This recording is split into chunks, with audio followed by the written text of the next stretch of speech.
Bismillahirrahmanirrahim. Assalamualaikum warahmatullahi wabarakatuh. Alhamdulillah Rahman alam al-Quran khalaqal insana alamahul bayan. Asyhadu an la ilaha illallah wahdahu la syarikalah. Asyhadu anna Muhammadan abduhu wa rasuluh alladzi la nabiyya ba'da amma ba'du.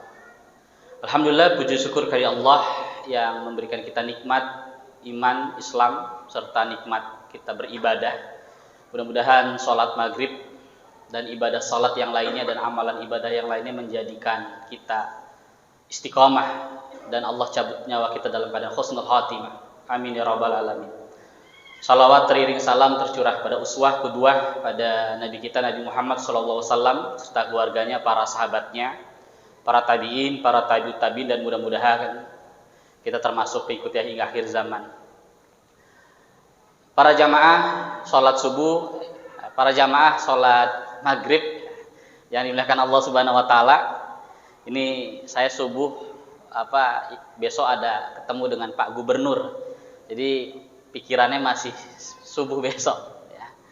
Alhamdulillah saya Hadi Nur Ramadan saat ini menjadi wakil sekretaris Lembaga Seni Budaya dan Peradaban Islam di Majelis Ulama Indonesia Pusat. Sekaligus juga kami sebagai anggota Dewan Dakwah Islamiyah Indonesia, dan kami alhamdulillah baru sampai tadi asar bersama sahabat kami, kawan kami di belakang. Ini ada Ustadz Ismaidas ya. Ini yang di belakang pakai peci, pakai jas ini, sama Bang Zaki ya.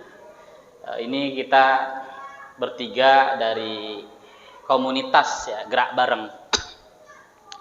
Apa hajat yang ingin kita sampaikan kepada para jamaah di maghrib ini? Yang pertama, kita sering baca Al-Quran, dan semua isi Al-Quran hampir lebih banyak adalah tentang sejarah, kisah. Oleh karena itu Allah mengisahkan kepada kita bagaimana sejarah itu menjadi pelajaran, bukan hanya informasi masa lampau. Para jamaah yang dimuliakan Allah Subhanahu wa taala, kita sebagai orang Minang, bagaimana Hamka, Allah yarhamu ya Hamka, ketika dia berinteraksi dengan Al-Quran. Kita sebagai orang Minang harus berkaca bagaimana Buya Sultan Mansur, Allah yarham, berinteraksi dengan Al-Quran. Kita sebagai orang Minang harus berkaca bagaimana Haji Agus Salim, Bapak pendiri bangsa, perumus Pancasila, berinteraksi dengan Al-Quran. Dan kita juga harus berkaca bagaimana seorang ulama Minang yang kemudian terkenal di dunia Islam mengajar di Masjidil Haram di Makkah Al-Mukarramah, yaitu Syekh Ahmad Khatib Al-Minangkabawi, mengajarkan Al-Quran kepada para anak-anak muda di dunia Islam. Salah satunya muridnya Syekh Ahmad Khatib Al-Minangkabawi adalah Haji Rasul, bapaknya Buya Hamka, Hadratus Syekh Hasyim Asy'ari, yang kemudian mendirikan Nahdlatul Ulama.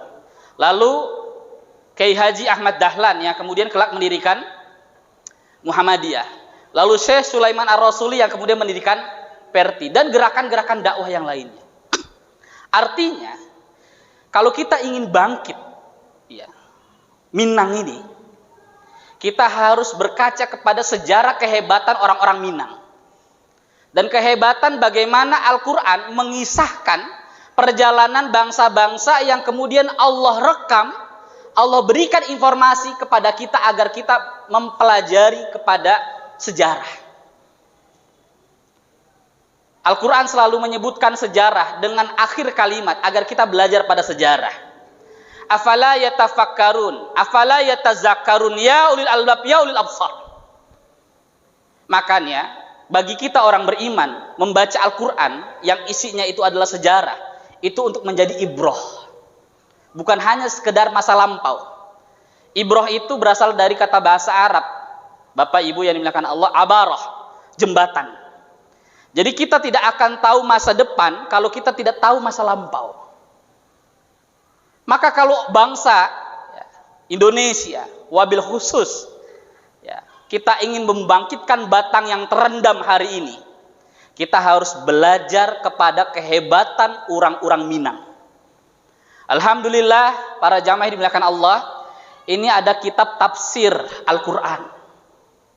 Kitab tafsir Al-Quran ini adalah tafsir yang ditulis oleh bapaknya Buya Hamka, Haji Rasul Abdul Karim Amrullah atau Inya DR. Tafsir ini ditulis tahun 1927, dan tafsir inilah yang menggerakkan anak-anak muda Minang mendirikan komunitas pergerakan dalam Sumatera Tawalib. Jadi kalau kita ingin lihat Hamka hari ini, kita harus lihat ayahnya Hamka. Begitu juga kalau kita ingin melihat orang hebat, kita harus lihat leluhurnya seperti apa. Bagaimana Hamka ditempa, bagaimana Hamka dididik oleh ayahnya. Dan alhamdulillah ya, kami bersama Ustadz Ismedas dan Bang Zaki dari komunitas Gerak Bareng ya, insya Allah besok kami akan menyelamatkan manuskrip. Manuskrip itu tulisan tangan ulama-ulama Minang.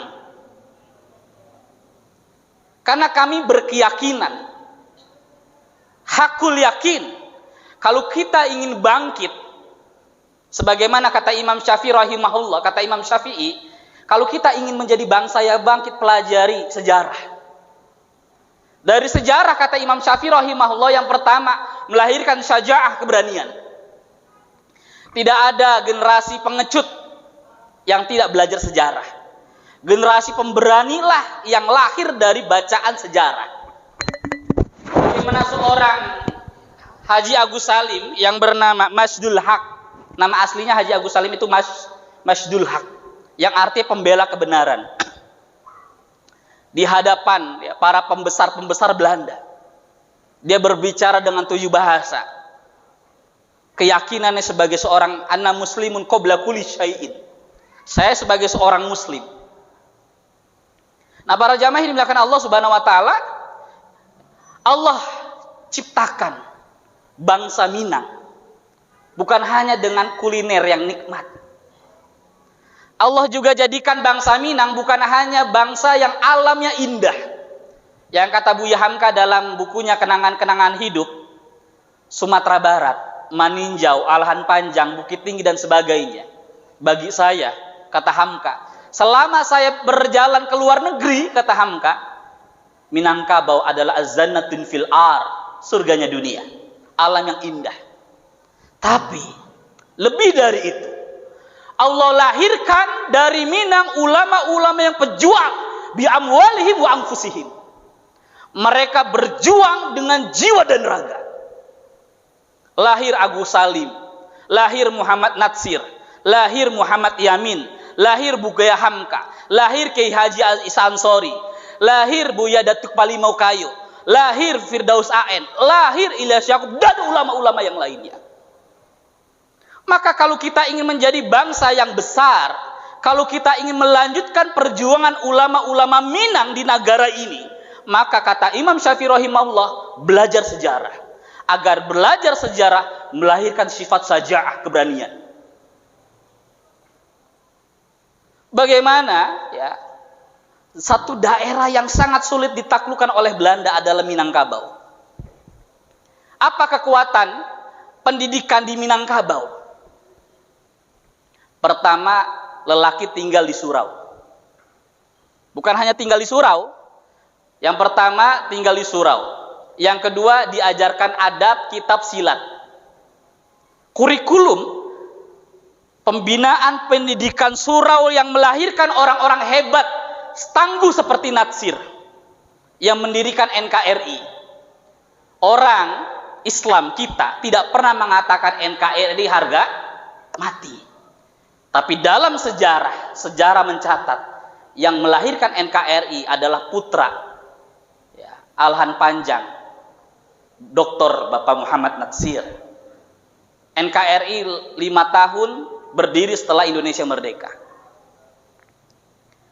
Ketika kita kemudian diagresi oleh Belanda tahun 1948, apakah kemudian ketika kita merdeka 17 Agustus, Bung Karno, Bung Hatta dan para pemimpin kita merdeka? Iya.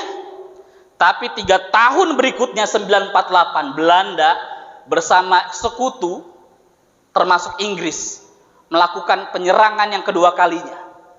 Ketika itu mereka menduduki ibu kota Yogyakarta dan menangkap Bung Hatta dan Bung Karno, Agus Salim, Syahrir dan sebagainya, dibuang. Ada yang dibuang ke Medan, ada yang dibuang ke Bangka. Maka ketika presiden dan wakil presiden ditangkap, maka secara hukum konstitusi dunia, Indonesia dalam keadaan terjajah. Lalu di Delhi, di India, ada telegram dan radio yang berbunyi, Bung Karno, Bung Hatta ditangkap, tapi Presiden RI, PDRI dilanjutkan oleh Syafruddin Prawira Negara, yang saat itu ibu kota negara Republik Indonesia berada di ibu kota Bukit Tinggi. Yang kemudian tanggal 19 Desember 1948, pemerintah Republik Indonesia menjadikan 19 Desember Hari PDRI, Pemerintah Daulat Republik Indonesia, sebagai Hari Bela Negara. Siapa yang melakukan itu? Adalah masyarakat Minang. PDRI, Pemerintah Daulat Republik Indonesia. Jadi Presiden RI kedua selain Soekarno, setelah Soekarno adalah Pak Syafruddin Prawira Negara.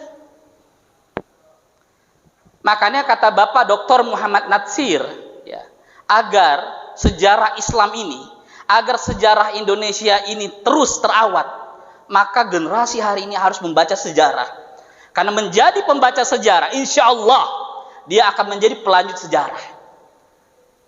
Ibnu Khaldun, para jamaah yang dimuliakan Allah, Ibnu Khaldun yang nulis kitab Al-Muqaddimah mengatakan, ada 4 siklus dalam generasi. Pertama, generasi perintis, generasi pejuang. Yang kedua, generasi pelanjut sejarah. Yang ketiga, generasi penikmat sejarah. Dan yang keempat, generasi penghancur sejarah. Dan mudah-mudahan hari ini kita sebagai anak-anak nagari, anak-anak Minangkabau, sebagai generasi pelanjut sejarah apa yang telah dibangun oleh Haji Agus Salim dan ulama-ulama Minang yang lainnya. Maka jikalau ada orang yang mengatakan jikalau orang Minang itu kurang Pancasilais, maka dia tidak belajar sejarah. Jikalau ada orang Minang, ada orang narasi dari luar mengatakan orang Minang kurang nasionalisme, maka dia tidak baca sejarah. Tanpa melalui Minangkabau, Indonesia akan hilang dalam pentas sejarah. Inilah sejarah. Oleh karena itu ketika kita baca sejarah, ya, tentu kita berbeda dengan orang-orang sekuler. Orang-orang sekuler belajar sejarah hanya sekedar masa lampau dan informasi masa lampau, setelah itu selesai. Tapi kita baca sejarah, itu menjadi ibroh, jembatan untuk melakukan loncatan masa depan. Para jamaah yang dimuliakan Allah, belajar sejarah itu seperti kita main panah. Semakin kita menarik busur panah ke belakang, semakin busur itu melaju ke depan. Tetapi pertanyaannya, bagaimana kita mau belajar sejarah yang baik? Bagaimana kita mau belajar sejarah informasi yang benar? Kalau sumber-sumber sejarah ini hilang, entah kemana. Maka kehadiran kami hari ini bersama Ustadz Ismaidas dan Bang Zaki dari komunitas Gerak Bareng adalah ingin menyelamatkan karya-karya ulama-ulama Minang yang mendunia. Bukan hanya menyelamatkan, tapi keyakinan kami, hakul yakin, dengan itulah Indonesia, Islam di Indonesia akan menjadi kekuatan di dunia. Insya Allah, amin ya rabbal alamin. Lalu yang kedua, kata Imam Syafi'i rahimahullah, belajar sejarah melahirkan sifat hikmah, kebijaksanaan. Orang yang belajar sejarah, dia tahu tempat di mana dia berpijak. Orang yang belajar sejarah, dia tahu di mana dia berpijak dan bertingkah. Oleh karena itu para jamaah yang dimuliakan Allah, ya alhamdulillah, ya kami mendirikan lembaga Pusat Dokumentasi Islam Indonesia Tamadun. Apa Ustadz lembaga Pusat Dokumentasi Islam Indonesia Tamadun? Lembaga ini adalah mengkhususkan, mengumpulkan, meneliti, mengkaji, ya, dan mendiskusikan karya-karya ulama-ulama Minangkabau. Dan alhamdulillah kami mengumpulkan sudah 9.000 lebih karya ulama-ulama Minang. Mulai dari apa Ustadz? Mulai dari tafsir. Ya. Ulama-ulama Minang, ini yang baru kita kumpulkan, ada 26 kitab tafsir Al-Quran yang ditulis oleh ulama-ulama Minang. mulai dari Haji Rasul, mulai dari Mahmud Yunus, mulai dari Zainal Abidin Ahmad, mulai dari Hamka, mulai dari Haji Agus Salim, mulai dari Bustani Abdul Ghani, dan lain-lain. Lalu juga nulis tauhid. Ya, makanya generasi muda coba cari buku Ruh Tauhid. Itu yang ditulis oleh Buya Sultan Mansur. Yang dalam catatan Kiai Haji Ahmad Dahlan, ketika Kiai Ahmad Dahlan datang ke Sumatera Barat, Buya Sultan Mansur inilah yang kemudian mengembangkan dakwah Islam mulai dari Pulau Sumatera, Aceh, Lampung dan sekitarnya, termasuk Palembang. Ya. Makanya kata Kiai Haji Ahmad Dahlan, ya, Muhammadiyah itu mempunyai dua Mansur. Ini kata Hamka, mohon maaf, kata Buya Hamka, bukan kata Kiai Haji Ahmad Dahlan. Saya, Buya Hamka, ya, kata Hamka, belajar dari dua Mansur. Yang pertama dari Kiai Haji Mas Mansur. Dari Kiai Haji Mas Mansur, ulama Surabaya, ya, murid Kiai Khalil Bangkalan, gurunya Syekh Hashim Adratu Hashim Asy'ari, yang kemudian dia juga belajar ke Syekh Ahmad Khatib Al-Minangkabawi. Kata Hamka, belajar dari Kiai Haji Mas Mansur, ilmunya begitu luas. Lalu yang kedua, saya belajar dari Buya Sultan Mansur, AR Sultan Mansur, ya, abang iparnya. Yang kemudian dari Buya AR Sultan Mansur ini melahirkan ulama-ulama hebat termasuk Hamka. Dari Buya Sultan Mansur, saya menggerakkan dakwah Islam dari Sabang sampai Merauke, dari bukunya. Para jamaah ini dimuliakan Allah, ya. Jadi, ya, itulah kontribusi ulama-ulama Minang, pejuang-pejuang. Ya, maka kita harus kembali kepada sejarah. Dan ulama-ulama kita bukan hanya berkarya saja, bukan hanya bergerak berjuang, tapi mereka juga punya karya. Bapak, Ibu, ini saya dapatkan tafsir ini, tafsir bapaknya Buya Hamka Al-Burhan, ini tafsir juz amma. Tafsir ini yang ditakuti oleh pemerintah kolonial Belanda, dan alhamdulillah saya sudah terjemahkan, ya, dan ingin kita cetak. Ini tafsir ditulis tahun 1927, dan saya dapatkan tafsir Al-Quran bapaknya Hamka ini dari Universitas Leiden, Belanda. Leiden University, Universitas Belanda. Makanya ada orang Belanda namanya Skrike datang ke Minang. Skrike ini dia pakar sosiolog sekaligus orientalis dari Belanda yang ditugasi oleh pemerintah kolonial Belanda untuk bagaimana meneliti kekuatan kehebatan ulama-ulama Minang. Makanya Profesor Mahmud Yunus, ulama Minang, ya, gurunya Kiai Haji Imam Jarkasi, Allah yarham. Ada pesantren Gontor, salah satu pendirinya adalah Kiai Haji Imam Jarkasi. 3 adik kakak. Imam Jarkasi pernah tinggal di Padang Panjang, ya, tidak jauh rumahnya dari Rahma El Yunusia. Wanita yang pertama mendapatkan gelar doktor honoris causa dari Universitas Al-Azhar. Yang kemudian Syekh Mahmud Saltut datang terinspirasi. Ya, ada satu ternyata di dunia yang mendirikan perguruan putri khusus akhwat. Kemudian beliau tahun 52 mendirikan Kuliatul Banat Universitas Al-Azhar, itu terinspirasi dari perguruan putri diniyah di Padang Panjang. Nah, Kiai Haji Imam Jarkasi punya ulama hebat namanya Mahmud Yunus yang menulis tafsir Al-Quran. Dia juga menulis kamus bahasa Arab. Itu hebat itu. Kata Mahmud Yunus, ya, keberhasilan ulama-ulama Minang mendidik, ya, generasi-generasi yang hebat itu 4. Ini kata Mahmud Yunus, dan ini harus kita pakai juga, Pak. Yang pertama, adanya maddah, adanya materi. Ulama-ulama Minang itu nggak asal ngajar, mereka pasti punya kurikulum. Di Padang Panjang ada Jalan Tuan Kumudo, Abdul Hamid Hakim. Ulama 23 tahun sudah memimpin surau dan memimpin perguruan Sumatera Tawalib atas rekomendasi dari Haji Rasul bapaknya Hamka. Dan Tuan Kumudo Abdul Hamid Hakim karyanya sampai sekarang masih dibaca. di pesantren-pesantren dari Sabang sampai Merauke. Salah satu kitabnya adalah As-Sulam, ya, usul fikih. Ya.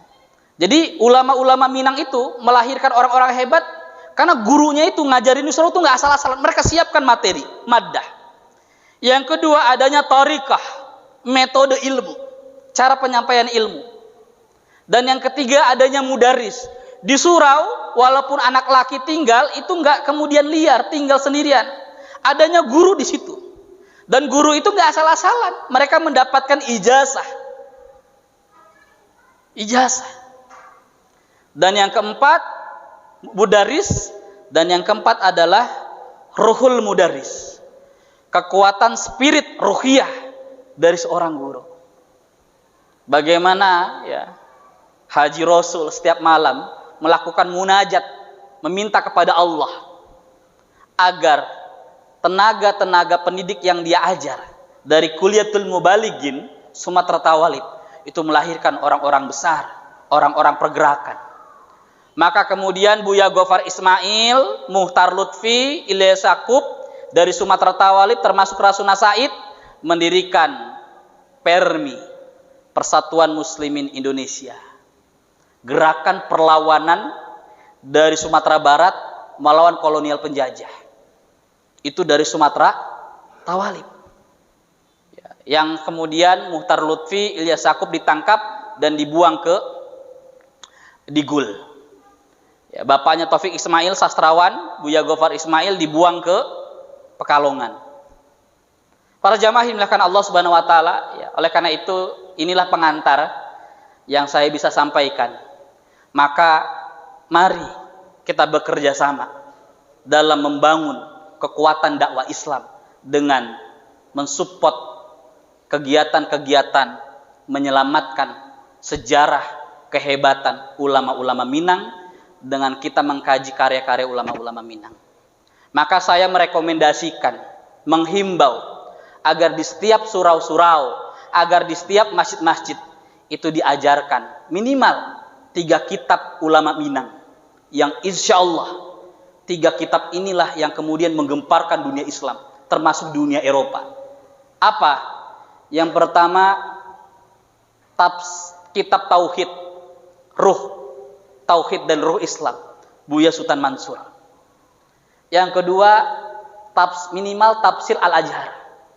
Di masjid-masjid Minangkabau, di surau-surau Minangkabau harus ada tafsir Al-Azhar. Hamka ketika menulis tafsir Al-Azhar, dia kemudian melihat bagaimana gambaran kondisi umat Islam di Melayu yang lemah dan jauh dari Al-Quran. Makanya Hamka menulis tafsir Al-Azhar untuk orang-orang awam. Makanya para jamaah yang dimuliakan Allah, kalau kita sedang galau, Hamka mengajarkan sebagaimana Nabi mengajarkan, Allahumma inni a'udzubika minal hammi wal hadzan wa a'udzubika minal jubni wal bukhl wa a'udzubika min ghalabatid daini wa qahrir rijal. Hamka dalam tafsir Al-Azhar mengatakan, orang mukmin itu adalah orang yang alla tahafu wa la tahzanu dalam tafsir Al-Azhar. Siapa? Kita dapat dikatakan orang mukmin, kata Buya Hamka dalam tafsir Al-Azhar adalah alla tahafu wa la tahzanu, yaitu orang-orang yang tidak pernah rasa bersedih hati, orang-orang yang tidak pernah gelisah, orang-orang yang tidak pernah galau. La tahzan, jangan bersedih. Innallaha ma'ana. Makanya Buya Hamka dalam tafsir Al-Azhar mengatakan ma'iyatullah, agar kita dekat dengan Allah. Pertama, hidupkan sholat malam. Yang kedua, jaga sholat subuh. Yang ketiga, pergauli orang-orang saleh. Yang keempat, tidur tidak boleh habis sholat subuh. Dan yang keempat, kata Buya Hamka, lakukan doa kebaikan kita kepada orang tua kita. Makanya ada rumah makan terkenal, ya saya nggak sebut namanya, nanti kalau disebut promosi besar. Hamka pernah menasihati, ini rumah makan terkenal. Kata Hamka, ya, kalau ingin rumah makan lancar, berkah, ya, tolong, ya, sebelum ditanya makan, sediakan air. Itu sebagai salah satu menjamu. Dan inilah keberkahan orang-orang Minang. Ya, rumah makannya lancar apa? Sebelum disediakan makan pasti disediakan air. Tapi nggak tahu sekarang, ya, makan dulu apa minum dulu.